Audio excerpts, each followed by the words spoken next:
से सुरक्षित है। और इस वक्त बड़ी खबर आपको दे दें, दिल्ली से शहरियत कानून पर रोक लगाने से सुप्रीम कोर्ट ने सीधे तौर पर इनकार कर दिया है। उन तमाम अर्जी गुजारों के लिए बड़ा झटका। कोर्ट ने मरकज को हालांकि नोटिस जारी किया है। 59 अर्जियों पर समाअत के बाद ये नोटिस जारी किया है। आज सुप्रीम कोर्ट पर सभी की निगाहें टिकी हुई थी कि शहरियत कानून पर सुप्रीम कोर्ट का क्या फैसला होगा। सुप्रीम कोर्ट ने शहरियत कानून पर रोक लगाने से इनकार कर दिया है। साथ ही साथ सुप्रीम कोर्ट ने मरकज को नोटिस जारी किया है।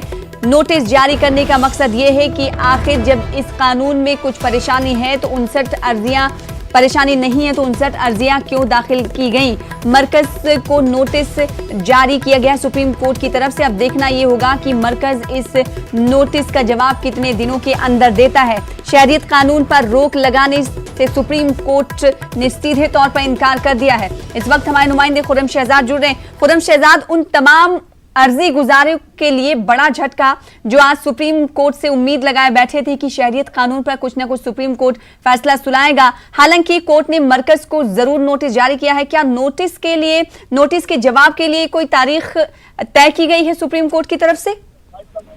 देखिए, 22 जनवरी को सुप्रीम कोर्ट इस मामले में समाअत करेगा। एक बात ये, दूसरी बात यह कि मरकजी हुकूमत को सुप्रीम कोर्ट ने नोटिस जारी किया है, लेकिन साथ ही साथ ये जरूर कहा है कि वो इस पूरे कानून की समीक्षा करेगा, यानी कि उसका जायजा लेगा। आखिर क्या इसमें हमारे जो दस्तूर का प्रेम्बल है, हमारा जो बुनियादी ढांचा है, क्या उसको तोड़ा गया है। तो ये पूरा मामला है। आप समझ सकते हैं कि किस तरह से सुप्रीम कोर्ट ने थोड़ी सी राहत जरूर दी है, क्योंकि सीधे तौर पर फिलहाल रोक लगाने से इनकार कर दिया है।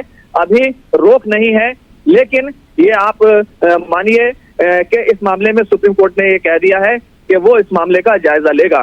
तो अपडेट यही है कि अभी रोक नहीं है और इसका जायजा लिया जाएगा और 22 जनवरी को इस मामले में दोबारा से समाअत होगी।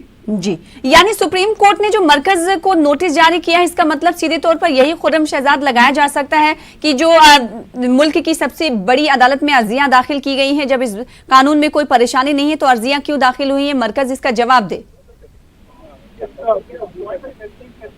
खुर्रम। यस जी खुर्रम, क्या सवाल है? खुर्रम, मैं ये कहना चाह रही हूँ कि कोर्ट ने जो मरकज को नोटिस जारी किया, इसका मतलब ये है कि तमाम अर्जियों को देखते हुए कोर्ट ने कहा है कि जब इस CAA में यानी शहरियत कानून में कोई परेशानी नहीं है, किसी तरह का भेदभाव नहीं किया जाता, फिर आखिर सुप्रीम कोर्ट में इतनी अर्जियां क्यों दाखिल की गई हैं, इसका जवाब मरकज दे। बिल्कुल, असल सुप्रीम कोर्ट को इस मामले की नजाकत का पूरे तौर से एहसास है और मरकजी हुकूमत को सुने बगैर शायद इस मामले में सुप्रीम कोर्ट फिलहाल कोई हुक्म देना नहीं चाहता है। यही वजह है कि उसने कहा है कि वो इस मामले को देखेगा तो जरूर, लेकिन फौरी तौर पर रोक लगाने से सुप्रीम कोर्ट ने इनकार कर दिया है। तो मरकजी हुकूमत के लिए कुछ दिनों के लिए राहत जरूर कही जा सकती है, क्योंकि जिस तरह से इस पूरे मामले पर मुल्क भर में सियासत हो रही है, लोग सड़कों पर हैं, तलबा एहतजाज कर रहे हैं, तो कहीं ना कहीं इस मामले को लेकर के बहरहाल सुप्रीम कोर्ट शायद ये बताना चाहता है कि वो किसी तरह के दबाव में नहीं है, लेकिन ये जरूर साफ कर दिया उसने अपने कहना चाहिए कि वो किसी के दबाव में नहीं है और वो अलग तरीके से काम कर रहा है। तो सीधे तौर पर इस मामले की क्योंकि समीक्षा करने के लिए कहा है, लेकिन 22 जनवरी तक फिलहाल इस मामले में रोक नहीं लगाई गई है। अब सुप्रीम कोर्ट को इस मामले में माफ कीजिएगा, मरकजी हुकूमत को इस मामले में सुप्रीम कोर्ट के सामने अपना जवाब दाखिल करना होगा कि ये सारी जो अर्जियां हैं इन पर आपका क्या कहना है। जी, जाहिर सी बात है और बड़ा चुनौती भरा हो सकता है, क्योंकि 59 अर्जियां सुप्रीम कोर्ट में दाखिल की गई हैं, जिस पर आज सुप्रीम कोर्ट ने बड़ा फैसला सुनाया है। इन अर्जी गुजारों के लिए शुरुआती तौर पर झटका ये माना जा सकता है, क्योंकि शहरियत कानून पर रोक लगाने से सुप्रीम कोर्ट ने इनकार कर दिया है। तो वहीं मरकजी हुकूमत के लिए थोड़ी राहत जरूर है।